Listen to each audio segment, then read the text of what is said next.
Muling naungkat ang usapin sa multi-billion peso shabu shipment sa bansa noong 2018 matapos iharap bilang testigo sa ginawang pagdinig ng Kamara sa Bacolor Convention Center nitong August 16 ang dating intelligence officer ng Bureau of Customs na si Jimmy Guban.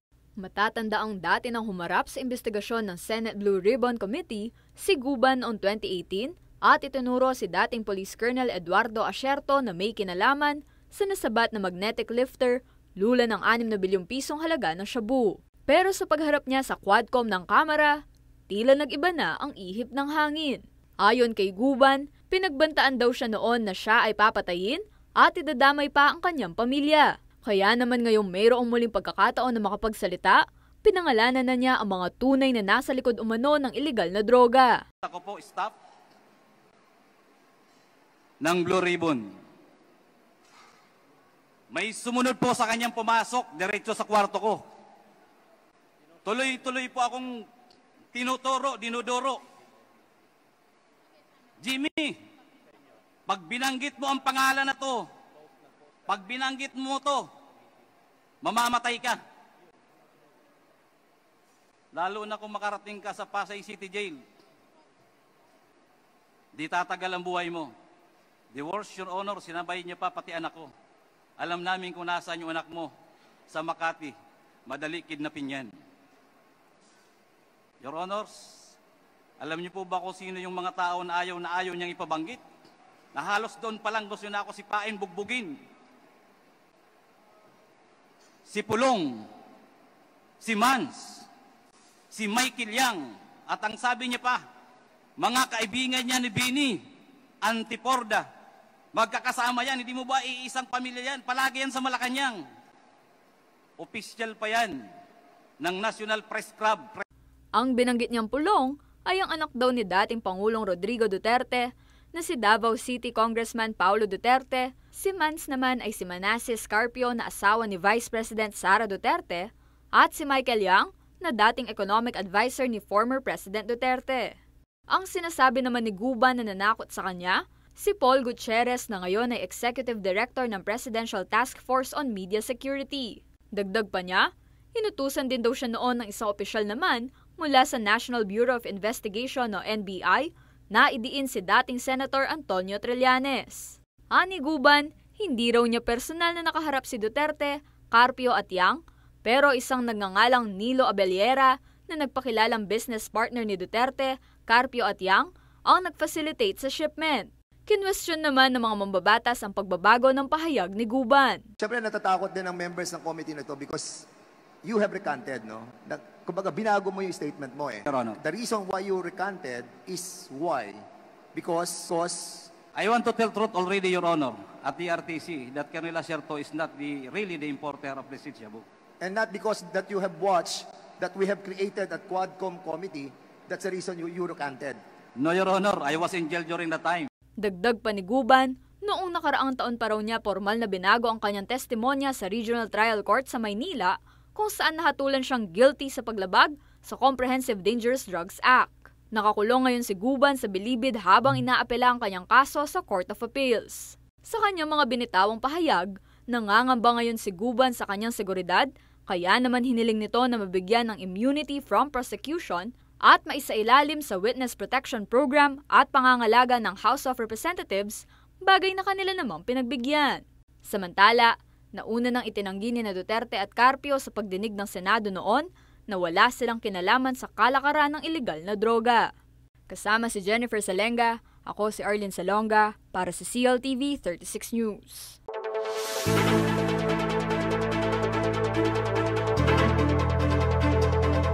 Sa Laos Auto Group, they have the right car for you. Kaya naman upang makasabay sa latest trends and innovation sa mundo ng automotive, panibagong brand ang idinagdag nito sa kanilang portfolio. Ito ang Jetour Auto na matatagpuan sa Tire City Building MacArthur Highway na Umabalak City, Pampanga. Kasi magaganda ang produkto nila.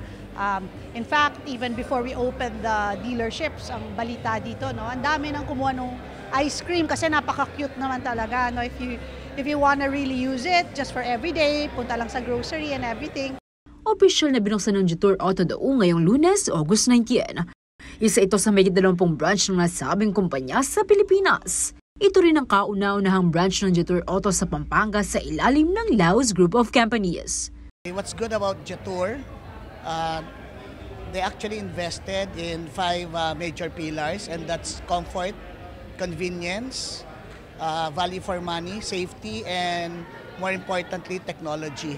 Okay, with the type of vehicles that we have, selected vehicles has its ADAS, and that's the Advanced Driver Assist System, wherein basically it controls everything. Sports utility vehicle, multi-purpose vehicle o electric vehicle man ang hanap mo, lahat ng yan ay mayroon ang Jetour. It's just a matter of and power of connectivity. Our vehicles are very much connected to the driver. No? So it accelerates by itself, it decelerates by itself, it brakes, it maneuvers. When the vehicle feels that you're about to wander off through your original lane, it brings you back automatically, and it follows the car in front of you, and it has voice commands. No, simply Jetour is all about travel plus, excitement, comfort that it brings to the motoring public. Bukod sa amazing key features ng kanilang iba't ibang sasakyan, exceptional din ang after-sales services ng Jetour Auto Dao para sa kanilang customers. We are grateful and thankful na isa sa mga bagay na talagang pinahalagaan namin yung after-sales.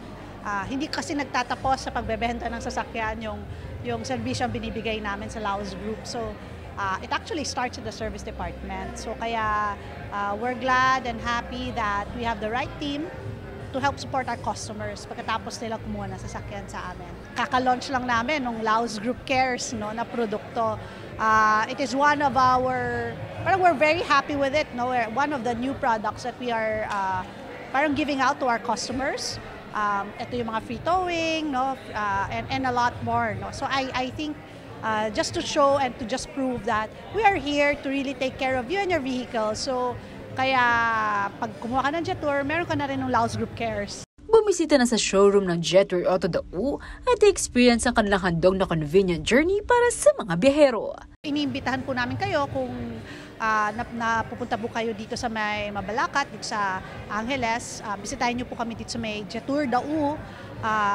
Katabi po namin ang Yokohama Dao. So madali po siyang makita dahil nasa may highway lang po siya. So I hope you check out the vehicles, mag-test drive nyo para malaman nyo gaano kagaganda ang mga Jetour vehicles na pwede namin offer sa inyo. Liana Canilaw, CLTV 36 News.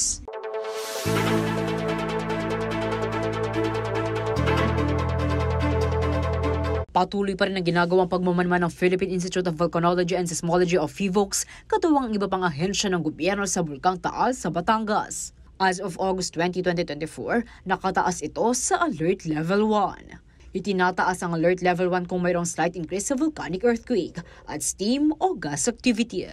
Gayon din ang pagtaas ng temperatura ng hot springs sa Tibapa. Ayon pa sa datos ng PHIVOLCS, wala pang naire-report na volcanic earthquake sa bulkan sa nakalipas na 24 oras. Samantala, nagkansela naman ng pasok sa iba't ibang lugar sa Batangas, Laguna, Cavite at maging sa southern part ng Metro Manila dahil sa mataas na level ng VOG o volcanic smog mula sa bulkan. Ayon sa PHIVOLCS, ang VOG ay ang droplets ng volcanic gas katulad ng sulfur dioxide. Ito ay acidic at maaaring magresulta sa iritasyon sa mata, lalamunan at respiratory tract. Pero sa ilang report naman, sinabi ni PHIVOLCS Director Dr. Teresito Bacolcol na polusyon ang sanhi ng haze na namamataan sa Metro Manila at hindi dahil sa Taal volcanic smog. Towards around 11 o'clock, towards the southwest po yung hangin. So sa pinakahuling ulat, may VOG pa rin sa mga ilang bayan sa Batangas, although hindi na kasing lawak katulad ng naiulat kahapon.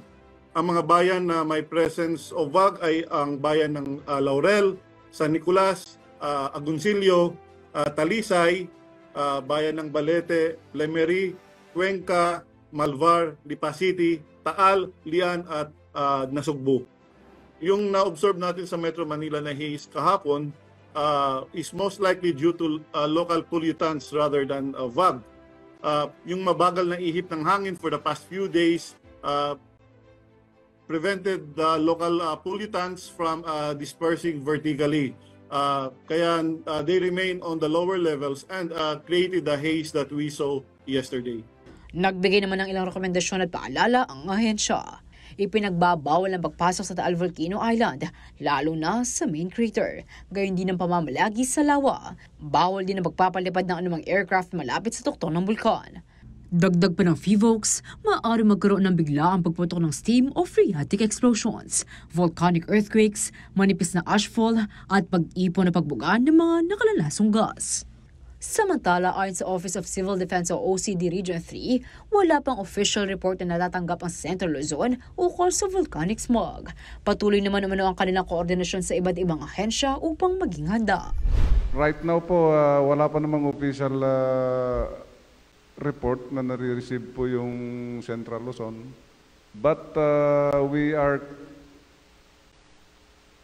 nagkakandak po ng nakikipaglayason kami sa mga counterparts in Calabarzon and sa concerned agencies, lalo na yung sa pag-asa natin ng DOST para mabigyan natin ng early warning sakali man magkaroon ng epekto dito sa Central Luzon.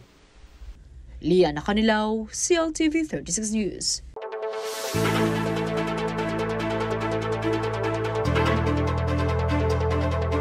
Hindi raw maituturing na food poor o naghihirap at hindi makabili ng sapat na pagkain ng isang Pinoy na gumagastos ng 64 pesos kada araw o 21 pesos per meal. Ito ang inihayag ni National Economic Development Authority o NEDA Secretary Arsenio Balisacan sa briefing ng Development Budget Coordination Committee sa Senado. Paliwanag ni Balisacan, ito ang food poverty threshold sa bansa at nakabatay ito sa computation alinsunod na rin sa inflation o ang paggalaw ng presyo ng mga bilihin. Tumaas na raw ito mula sa 55 pesos kada araw noong 2021. Aminado naman si Balisacan na outdated ang threshold dahil isang dekada na rin mula raw nang itinakda ito. Umani naman ng samot-saring reaksyon mula sa ating mga kababayan na naging pahayag ng economic chief ng bansa. Ay, hindi po magkasya yung 64 pesos. Kulang po. Yung yung bigas na nga, 16 Di 6 na piso na lang matitira. Paano pagkasyahin yung tuyo nga 10 piso Hindi po magkakasya talaga. Siya mabuti kung may 20, ganun na bigas. Pwede, makakabili ka ng sardinas. Buti na lang nga po, nakakaraos kami. Di ba mayroon pong ayuda? Yung bigas, tsaka dilata, yun po, nakakaraos po. Hindi sapat yun Yan lang masasabi ko. Hindi sapat. Bigas lang yun, 1 kilo. Kulang yun. Sa akin lang, ang merienda ko, nag-100. Kulang yun. Maniwala ko, mahirap, 64. Anong mabibili mo? 1 kilo lang yun. Walang ulam. Yung kakasya doon, kalimbawang wala, 1 kilo, kulang.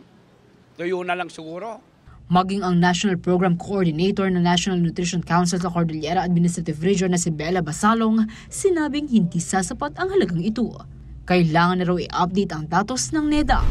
So if we say 20 pesos per meal, actually parang kulang pa nga yun. Parang it is just to fill your hunger. So possible, it's more of the carbohydrates that you get.